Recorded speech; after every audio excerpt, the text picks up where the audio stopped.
Boa tarde, irmãos. O tema escolhido, Agostinho de Hipona, tem uma grande profundidade. Quando eu aqui cheguei no lar de Frei Luís, eu conheci irmãos de várias estirpes. Conheci médiuns de efeito físico e que faziam materializações. E eu me questionava se aquele irmão tinha a capacidade de ter tanta profundidade nos dois campos da espiritualidade, da física e da transcendental. E a partir de 1989, eu comecei a estudar um pouco dos santos. E vim por esses anos todos, toda vez que posso, leio, me aprofundo e tento entender para que, quando eu lembro de hoje, e eu vou citar o meu primeiro irmão, que quando aqui no Frei Luís eu cheguei, Ivan de Castro, um médium excepcional, que com certeza, como todos nós, na sua juventude, teve seus preâmbulos, as suas dificuldades como humano, e nós vamos fazer uma alusão à vida de nosso grande Aurélios, para vocês entenderem que um médium pode hoje ser angelical, está próximo da angelitude, pode estar no lado retilíneo, mesmo que um pouco tempo atrás ele não conseguisse pensar e agir como as leis de Cristo. Esse é Agostinho de Hipona. Ele nasceu em 354 depois de Cristo. E é interessante que a mãe dele chamava-se Mônica e o pai Patrício. Eu preciso falar isso para vocês, um pouco da história dele, para vocês entenderem o lado filosófico e doutrinário. Patrício era um homem muito embrutecido, apesar de muito culto. E Mônica teve uma outra, mais dois filhos, mas viu em Aurélios aquele garoto que tão logo na sua primeira infância já se mostrava numa rebeldia profunda, a ponto de aquele tempo, no século IV depois de Cristo, era normal as crianças serem batizadas. E ela, preocupada com a insolvência moral que já se vinha naquele menino, ela postergou essa situação, desse encontro maior com Deus. É interessante lembrar que Mônica teve ainda 2 irmãos, Perpétuo e Navígio. Mas é interessante que, por isso, a comparação de um médium nosso, de um irmão, com Aurélio. Ele passou uma primeira infância como um garoto normal, mas assim que começa a juventude, ele era considerado um prodígio. Dominava algumas línguas, dominava matemática. E a mãe, sabendo disso, investiu profundamente que ele estudasse para sair desse lado boêmio, desse lado sexolatria, desse lado profano. E ele vai conhecer alguns personagens que mudam a vida dele. Um bispo de nome Ambrósio e Antão.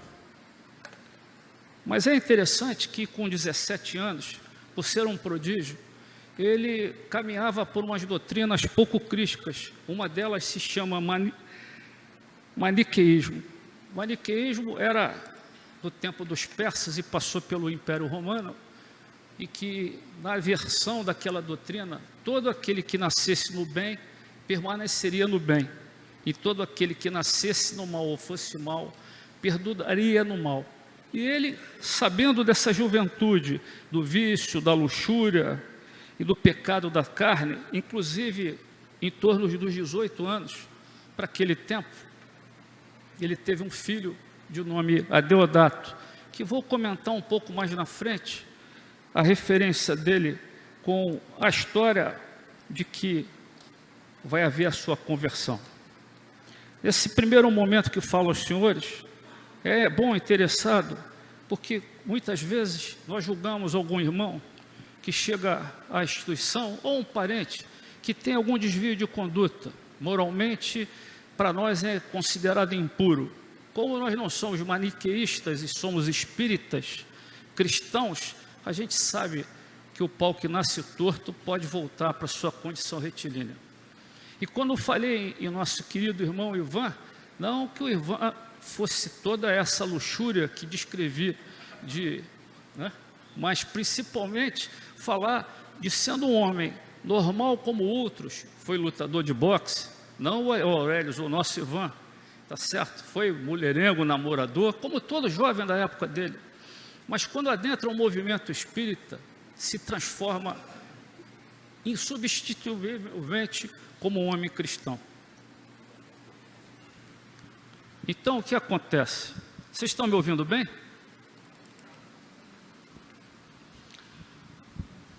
Dentre as condições dessa conversão de Agostinho, vem uma história de Santo Antão. Santo Antão foi um santo, na época dele, que tinha o desprendimento dos bens materiais.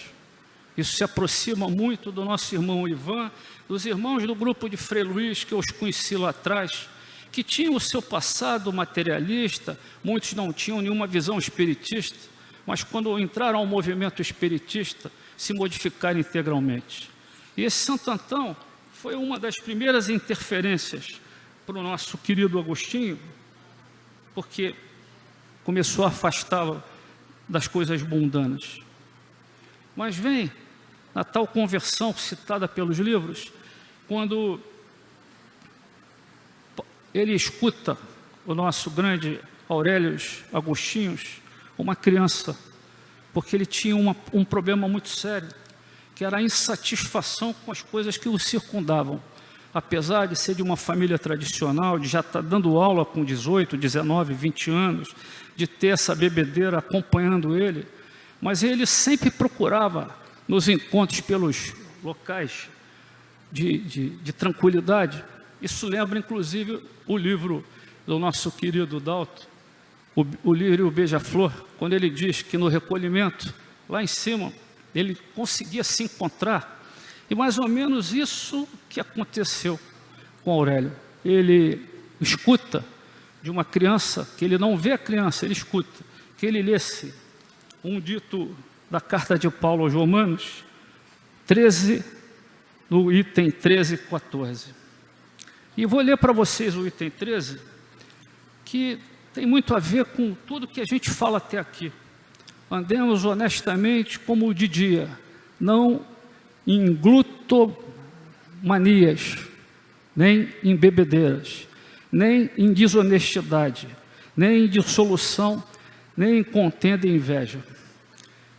É interessante que quando a gente fala em movimento espiritista, em transformação moral, nós temos que, quando vamos para o movimento espírita e adentramos numa instituição, é dito para nós aqui sempre, que temos sempre pela primeira vez, são palavras que repito com muita frequência, para que eu não entre na intimidade de nenhum irmão. Eu tenho a obrigação de ajudar e ser ajudado, mas eu não posso continuar em desvios morais. É bom lembrar que nenhum de nós espíritas cristãos julga o nosso irmão. É normal que a gente entenda, não adianta os que vão ao centro de Umbanda e fazem tratamento de várias formas, com banhos, com defumações, e não mudam o seu comportamento. Não adianta vir para o Frei Luís, passar por qualquer tipo de sala, ou assistir por anos a fio às reuniões, dizer que está aqui no grupo há milhões de anos, sem mudar a sua conduta moral. A conduta moral talvez seja o maior gatilho positivo que um espírita, que um cristão, que um irmão, nessa tentativa de encontro. E aqui eu uso uma expressão muito corriqueira em nosso meio, se chama meritória e moratória. Muitos pensam que as nossas saídas orgânicas, as nossas plenitudes, se prendem à nossa meritória. Se nós estamos num plano de prova e expiação, quase que integralmente, nós não temos tanto merecimento. O que nós podemos, no trabalho, na nossa reforma, assim como fez Aurélio, assim como fez Ivan de Castro, assim como fez tantos outros irmãos, o que acontece?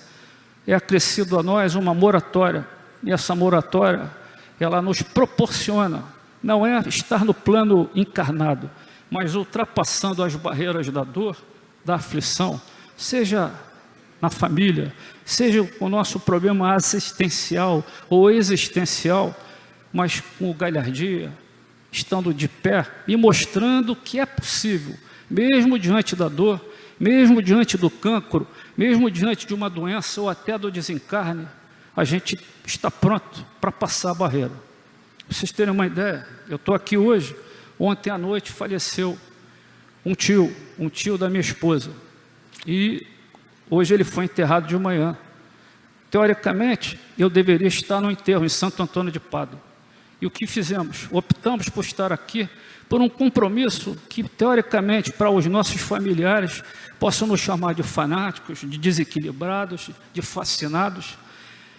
Mas o que fizemos pelo tio, tenho a impressão que tem tanta valia que não seria hoje estar presente e ver os gestos mortais, porque a gente tem que trabalhar e ajudar enquanto estamos afinados, vivos, e nunca quando o corpo já está em deterioramento ou está naquela história da reposição.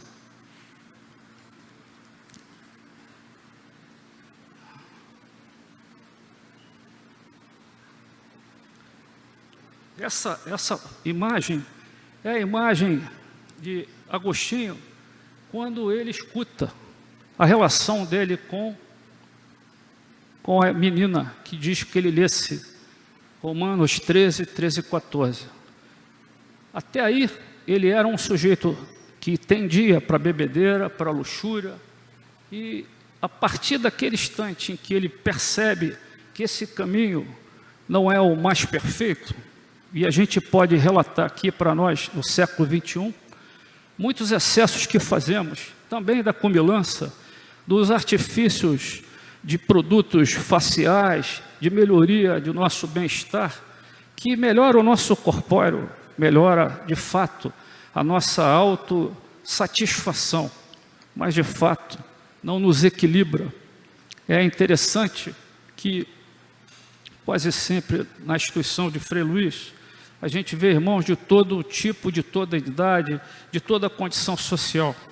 Às vezes um bonito, às vezes um idoso, às vezes um mais com problema, mas que democraticamente o que mais nos aflige são os distúrbios neuropsíquicos, do qual Aurélio, do qual Ivan de Castro, quando adentrou no movimento, também sentia.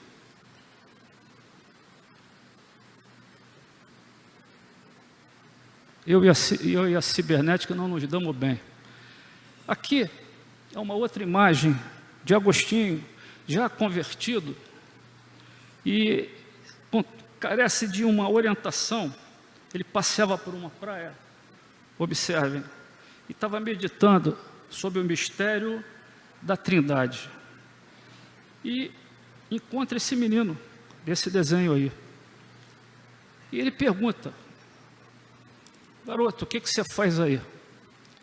E aquele menino diz: eu faço um buraco para colocar toda a água do mar.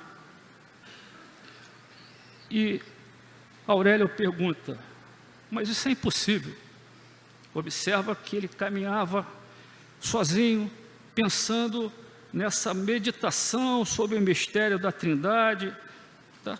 E a criança repica para ele: é mais fácil o oceano adentrar nesse buraco que eu fiz, que é ali,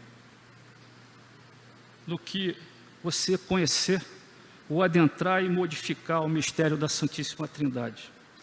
Isso tem uma certa coerência, porque quando a gente entra no movimento espírita, ou então vai ler a Santa Escritura, tem várias passagens, ou até as próprias psicografias, como as próprias vidências que a gente ouve aqui no nosso grupo, que muitos botam em xeque dizendo: será que aquilo que o irmão viu, será que a água virou vinho?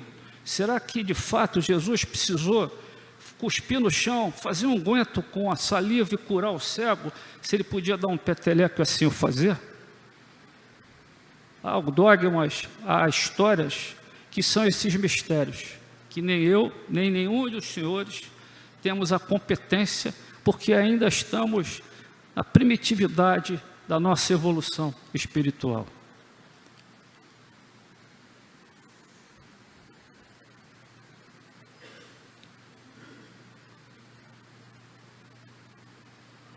Aqui, para fazer o projeto com vocês, eu tive que ler e reler alguns livros. E o principal livro de todos, que eu aconselho a quem gostar de Agostinho, quem pensar em modificação interna, ler Confissões. E por que eu trouxe a sequência de livros que fiz o projeto? Porque esse livro é uma autobiografia. E ele narra, Agostinho, a sua jornada, como ele chama, espiritual. Fala dessa juventude em conflito, as próprias dúvidas que ele teve, a própria conversão. E ele fala uma coisa que é interessante, o reflexo da natureza do pecado. Nós espíritas não usamos pecado, a gente chama de vicissitude. Quando eu erro, eu tenho o direito de errar. Quando eu me mantenho no erro, significa que eu estou longe dos princípios crísticos. E não vá aqui nenhum irmão dizer que eu errei novamente porque fui influenciado pelos espíritos. Ou não vai nenhum irmão achar que existe alguma oração forte, alguma reza, algum passe, algum médium que vai curar a nossa improbidade, a nossa falta de ética, a nossa falta de respeito, não só com o movimento espírita, mas com o templo, com Jesus e aqui nessa instituição com o Frei Luiz. Ele tem uma introspecção nesse livro, é interessante, se vocês, eu acho que deve ter aí na nossa livraria, que começa a nos colocar numa situação de quem de nós, e aprendi isso aqui com um irmão, que também devo citar, que era o vidente, Eduardo Frutuoso, e quando ele nos ensinou, quando tivermos com muita dúvida em nossas decisões, nos olhemos num espelho e conversemos com nós próprios. Quem sabe você mente menos, né? E ao mentir menos, você se interessa em mudar o seu comportamento.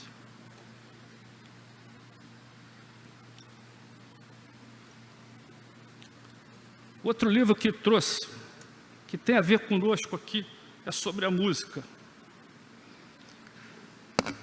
Aurélio seguia a filosofia neoplatônica, do transcendental.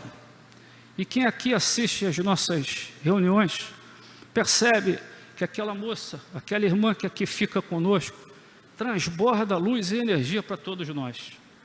Não quer dizer que a música tocada pelos irmãos lá também não interfere positivamente em nossa reforma. A ectoplasmia, que tanto a gente precisa, nesse livro, Agostinho nos fala com muita franqueza, porque ele fala sobre a harmonia musical, para a gente tentar entender essa harmonia divina que existe em cada um de nós. Essa harmonia divina que tanto a gente procura, é o que faz as curas, os sarais, não é os saraus, é os sarais. O sará nada mais é do que a minha célula, se ela se deformou, mesmo que eu tenha um comprometimento pretérito, mesmo que seja afetivamente a lei de causa e efeito, eu por moratória, que eu posso ter permissão de postergar e me curar. Eu com isso não estou dizendo que devemos nos afastar da terapêutica médica da terra, muito pelo contrário. Os exames, as terapias que aqui são indicadas pelos profissionais devem ser mantidas.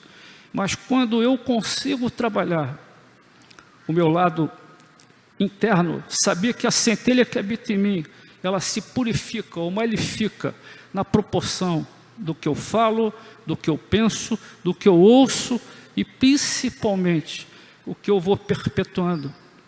Porque como flechas saem farpas da nossa boca, e por isso que a música faz essa harmonia divina. Quando se escuta uma música, a gente consegue. E um dos livros que li, que eu não lembro qual é, diz que lá de trás das estrelas, nas constelações, as músicas que são tocadas são de Quinta Sinfonia, de Nona Sinfonia de Beethoven, na tentativa de que haja essa grande composição. E se vocês forem ler algum livro de musicoterapia, que é baseado nesse livro aqui, vão entender que, em vez de escutarem músicas dessas gritantes, em vez de escutarem noticiários, ou então conversas nocivas até que saiam de dentro do nosso lar, de dentro de nosso templo, substitua por uma boa música. E nessa hora, faça como Aurélio, medita, muda, reforma, para que esse fluido seja captado. Tudo bem até aqui? Está chato? Está bom? Outro livro que também a gente trouxe é sobre a mentira. É muito comum, quando a gente chega na casa espírita, doente, ou traz um adoecido, somos uns cordeiros, somos uns santinhos. À medida em que nós vamos tomando conta de que é possível nos modificar, ou o nosso ente está se curando, ou nós próprios que aqui chegamos adoecidos, nós começamos a ver as falhas da instituição, as falhas da atenção como somos recebidos. É bom lembrar que todos aqui que chegam não são convidados nossos, são convidados de Jesus.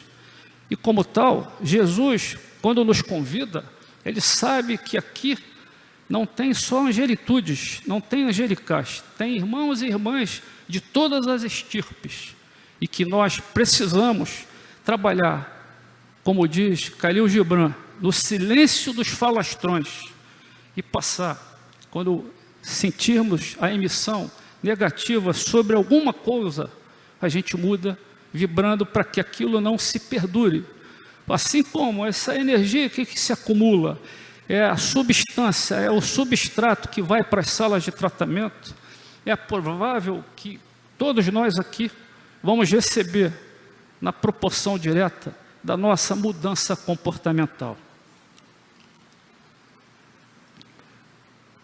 Aurélio fala das mentiras quanto à moralidade da mentira. Ele até cita que toda falência da nossa verbalização é errada. Mas ele fala no livro que algumas são menos prejudiciais. E até lembro aqui o que é uma mentira menos prejudicial. Quando contamos aos nossos netos, como hoje cedo tive a companhia junto com a Shirley de ver os netos, e a gente perguntou o que eles queriam ganhar de Papai Noel. É uma mentira, mas uma mentira beneficente, menos ousada daquelas que normalmente nos contam uma história e essa história viva uma batalha, e muitas vezes não temos o final e nem a certeza do que aquilo que foi contado tem produção, tem emplasto, tem alguma forma de nos ajudar. Aurélio fala nesse livro sobre ética da honestidade e fala das mentiras em nossas próprias vidas. É muito comum, aquele que vive na mentira, ele é atraído por obsessores, que o nosso querido Dr. Belo chama de reformador. Não adianta eu caminhar num campo de mentira e em qualquer sala dentro dessa instituição, passar por qualquer choque da matéria, se eu me manter na sexolatria, se eu me manter como aqui, Aurélio foi convidado a modificar. Não estamos aqui entrando na intimidade de qualquer um dos senhores, mas dizendo, se querem se curar, se querem se equilibrar, mudem os seus comportamentos. Caminhem como fez o nosso querido Aurélio. Muitos até falam de meditação, muitos às vezes falam de terapias alternativas de vida passadas, muitos tomam florais, muitos tomam homeopatia, muitos tomam antidistônicos e antidepressivos. Todos têm o seu lugar na terapia orgânica. Porém, se continuarmos a evitar a nossa transformação, mentindo para nós próprios, nós somos sempre ladeados por negatividade. É interessante, talvez seja o principal ponto das nossas frustrações e dos nossos vícios, quando a gente modifica ou fala uma coisa que é irreal. E é interessante também lembrar, se queremos nos modificar, se queremos nos dizer que somos cristãos, que vamos continuar no sermão, na palavra positiva, no entrosamento com as coisas da nossa própria alma.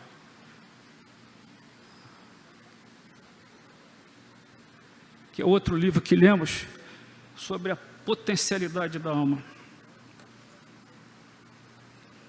Esse livro, Agostinho fala da nossa condição de conhecer o bem-querer do Criador. Nós estamos falando de 400, 360 anos depois de Cristo. Ele já falava na alma imortal, em que nós espiritistas defendemos. E fala da verdade. Olha bem, um fala sobre combater a mentira. E na potencialização, ou na potencialidade da alma, ele fala da verdade, onde a gente tem que ter a razão e a fé. Porque a razão e a fé têm que caminhar junto. Todos aqui já ouviram falar que a fé ela é morta quando a gente não trabalha. Não adianta também eu ficar anos a fio só colhendo, sem ajudar a plantar dentro da instituição. Não adianta vir todas as semanas sem saber o que posso ajudar. Muitos podem dizer assim, mas eu não sei, eu não tenho cultura, eu não tenho dinheiro. Aqui vamos encontrar um espaço para colaborar. E lembro aqui também o outro irmão, Arquimedes, também no plano espiritual. Quando certa vez, eu também já relatei isso aqui, perguntaram a ele qual é o melhor lugar para se trabalhar dentro do Frei Luís. Ele entrava nesse salão, essa sala era bem menor, ele usou um cantinho e disse, qualquer desses cantinhos é um lugar estável para a gente ajudar a manter esse equilíbrio de nossa instituição. Esse equilíbrio da nossa instituição começa na disciplina, quando uma irmã diz para a gente se sentar, quando os horários que a gente deve cumprir, com respeito de quem fala, naquela situação de como estamos combinando os nossos artefatos com relação ao que estamos promovendo para a nossa dita transformação. E esse livro é o Cidade de Deus. Esse livro representa praticamente como se fôssemos nós encarnados, os fiéis cristãos. Ele faz uma associação, 300 e pouco depois de Cristo, está no auge do Império Romano. Então ele faz esse parecer poderoso, mas ele afirma, e nós afirmamos também, que Deus finalmente prevalecerá. E a gente vê nos tempos de hoje, o poder, a justiça, o destino de cada um aqui. Ele afirma que a alma é uma lógica metafísica. E ele usa uma expressão que eu botei no meu repertório. A alma para ele é o motor do nosso corpo. E por fim, tem os provérbios de Santo Agostinho. Conhece-te, aceite-te e supere-te. Quando falo aos senhores, eu me incluo. Quando ele diz conhece-te, é a gente saber aprender. Saber aprender não é aprender aquilo que eu quero acertar, e sim aquilo que vai me modificar. Eu tenho que experimentar, por isso que a dor é que nos traz para dentro da instituição. Não é pelo amor, porque eu não obedeço, eu não sei avaliar, eu só sei avaliar quando eu mensuro. E onde é mensurado? Quando a gente tem algum dano no nosso corpóreo, ou um dos nossos. É nesse conhece-te que se fala do autoconhecimento, porque só amamos aquilo que a gente conhece. Isso é o princípio do amor, criado para o amor, para o amor. Aqui também é interessante que se eu me conheço, ou se eu tento me conhecer, eu respeito o meu irmão nas suas alavancas ou seus retardos, porque Santa Teresinha de Lisieux, ela afirma numa palavra que encaixa bem com conhecer-te: sou aquilo que Deus pensa de mim. E é assim que acontece. O nosso perispírito é marcado não pela nossa roupa branca, não por aquilo dito prolixo ou não, e sim pela forma que eu vibro, a aura dos senhores, para quem enxerga extrafísico como nosso irmão, ver os que de fato estão aqui sintonizados com essa gleba de energia, não voltados exclusivamente para sair daqui correndo, entrar numa fila, tomar um passe e ir embora. O aceita-te, ou aceite-te, como ali diz Agostinho, é uma palavra difícil da gente entender, que a perseverança é perseverar. Quando a gente vem à instituição e não começa a funcionar do jeito que eu gostaria, eu troco de igreja, eu troco de sala, eu troco de grupo, eu não persevero. Eu não entendo que eu sou o grande causador do problema. E aí eu boto a culpa no pastor, na homilia, no papa, enfim, ou no irmão que tem a reza que não é forte.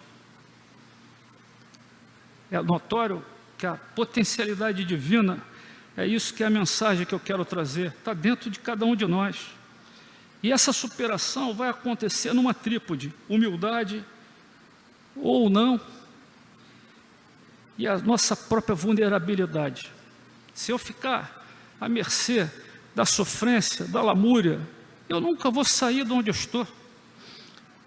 Infelizmente, carece o comentário de ver irmãos que estão aqui há muitos anos, que repetem os mesmos erros, de irem para as mesmas salas, irem fazerem os mesmos tratamentos. E se você perguntar, está sempre com uma dor nova, está sempre com um distúrbio novo, está sempre com uma problemática nova. Nós somos responsáveis por nossa encarnação. Há uma expressão também comum entre nós, que significa: nós somos fiéis depositários do nosso corpo físico. E o último, que é o supérete, a gente tem que transpor as nossas dificuldades. Nenhum de nós pode pensar, eu estou no Frei Luís há muitos anos e estou nesse instante com alguma doença. E a gente bota em dúvida, será que é a nossa fé? Será que o grupo não tem a fortaleza suficiente para me amparar? Será que o que faltou? É bom que entendamos que aquele que adentra no movimento espírita, ele acredita que Jesus nos falou: ama ao teu próximo e a ti. Instrua-te, eu vim aliviar tuas aflições. Se ele veio aliviar nossas aflições, o simples fato de estarmos aqui nesse instante agora, nessa luta árdua, de jamais desistir, nós vamos ter uma superação moral. E essa superação moral, eu posso chamar isso de felicidade profunda, porque nos dá liberdade e força. Por fim, eu termino a nossa explanação com o que diz Paulo, quando ele diz: combati o bom combate, terminarei a minha correria quando a fé estiver comigo. Resta agora receber a coroa da justiça que o Senhor nos dará, não só a mim, mas todos aqueles que aguardam com amor a sua aparição. Nós não temos competência de ver o Nazareno novamente entre nós. Se nós não temos competência, se há um fenômeno extrafísico em qualquer grupo, a gente bota em dúvida. Se sentimos um cheiro de éter, se sentimos uma foligem que seja, a gente não dá crédito e não faz o que a nossa doutrina ensina, que é a trípode: filosofia, ciência e religião. É coerente que nesse finalzinho eu vou colocar uma música conhecida de vocês, a um outro irmão que eu tenho muito respeito, porque por aqui quando passou, ajudou-nos muito no quesito da construção dessa obra. E é a música que ele fala sobre Paulo. E Paulo aqui tem a ver muito na formação do nosso querido Agostinho de Hipona. Eu agradeço a vocês, tudo que aqui me ouviram. Agradeço a alguns irmãos que se desprenderam a vir conosco hoje para aqui estar depois de tantos anos, e que fique claro para qualquer um dos presentes, a mudança está dentro de cada um do nosso plexo. O amor que eu preciso, ele está dentro de vocês para comigo. A hora que eu entender fielmente que eu consigo sair daqui energizado, recuperado em plenitude, eu farei como Agostinho, ajoelharei, eu olharei para o céu e pedirei a influência do Mestre. E digo um outro detalhe, cuidado com o que lhe falam por aí, porque já no século XVII, praticamente nos finais das Inquisições, ainda queimavam seguidores de Agostinho, monges agostinianos. Por quê? Lutero, que fez a reforma da igreja, era um monge agostiniano, e por isso, todo aquele que lesse esses livros que lhe mostrei, eram indicados à sua ruptura física, queimados vivos. Então, hoje nós não somos queimados vivos, mas as línguas estão afiadas e se perpetuam sentimentos que para nós encarnados talvez não arda na pele, mas vai arder no nosso perispírito. Muito obrigado. Vou botar a música.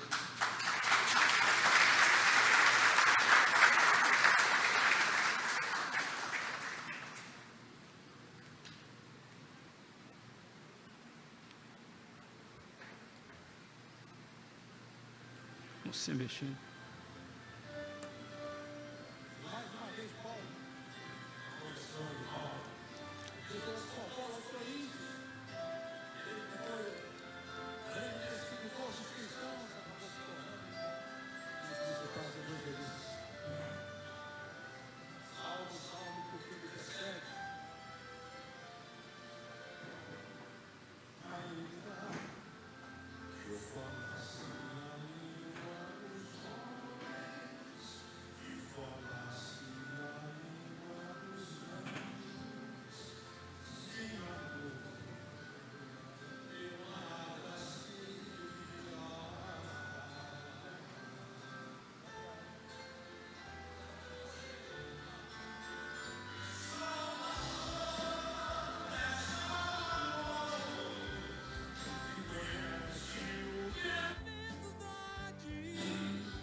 É ferida que deve se sentir, é contentamento descontente, é tu que desate sem doer.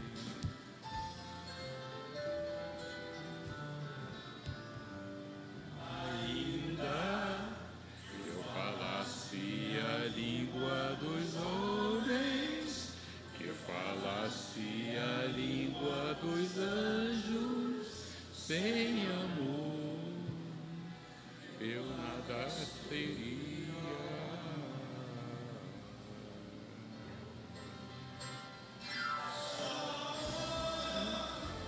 Só amor conhece o que é verdade, o amor é